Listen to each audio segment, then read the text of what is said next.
Hi mister Jane Juned. ഇന്നത്തെ എൻ്റെ ചോദ്യം എന്താണെന്നാൽ, ഈ മൊബൈൽ സ്ക്രീനിൽ മാത്രം നോക്കിയിരുന്ന് സമയം കളയാതെ അല്ലെങ്കിൽ റീലുകൾ സ്ക്രോൾ ചെയ്ത് കളയാതെ നമുക്ക് എൻജോയ്മെൻ്റായിട്ട് വേറെ എന്തെങ്കിലും തരത്തിലുള്ള എൻജോയ്മെൻറ്റ്സ് ഉണ്ടോ? അതൊന്ന് പറഞ്ഞേ.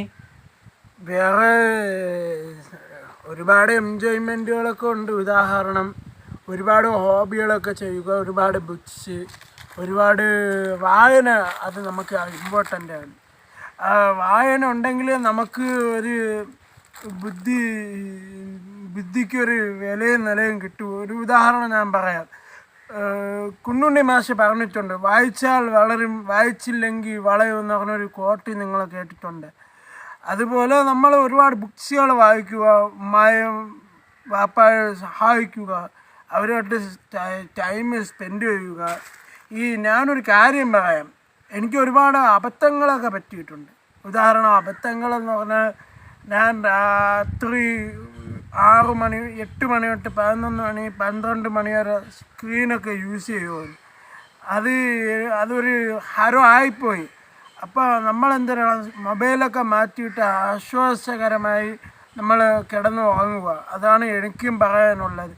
എപ്പോഴും മൊബൈൽ കണ്ടു കഴിഞ്ഞാൽ പിന്നെ നമ്മളെ ശരീരം ആകെ തളർന്നു പോകുന്ന അവസ്ഥകളാണ്. പത്രം വായിച്ചു നോക്കുന്ന സമയത്ത് എനിക്കും പറയാനുള്ളതും, ഈ തലച്ചോറ് ഒരുപാട് ബാധിക്കും, നമുക്ക് ഒരുപാട് തലവേദനകളൊക്കെ വരും. അതുകൊണ്ട് മൊബൈലുകളൊക്കെ കുറയ്ക്കണം. കുറച്ചില്ലെങ്കിൽ വലിയ ആപത്താണ് എനിക്കും പറയാനുള്ളത്. വേറെ ഒരുപാട് പുസ്തകങ്ങൾ വായിക്കുക, ഒരുപാട് സഹായിക്കുക, അതാണ് എനിക്കും പറയാനുള്ളത്. ഉമ്മായും പാപ്പായും ബന്ധുമിത്രാദികളെ സഹോദരങ്ങളെ എല്ലാവരെയും പരസ്പരം അങ്ങോട്ടും ഇങ്ങോട്ട് ഫാമിലിയായിട്ട് ചിലവഴിക്കുക, അതാണ് എനിക്കും പറയാനുള്ളത്. ഇന്നത്തെ കാലത്ത് മൊബൈൽ സ്ക്രീനിലൂടെ ധാരാളം വിദ്യാഭ്യാസപരമായിട്ടുള്ള അറിവുകൾ കിട്ടുന്നുണ്ട്.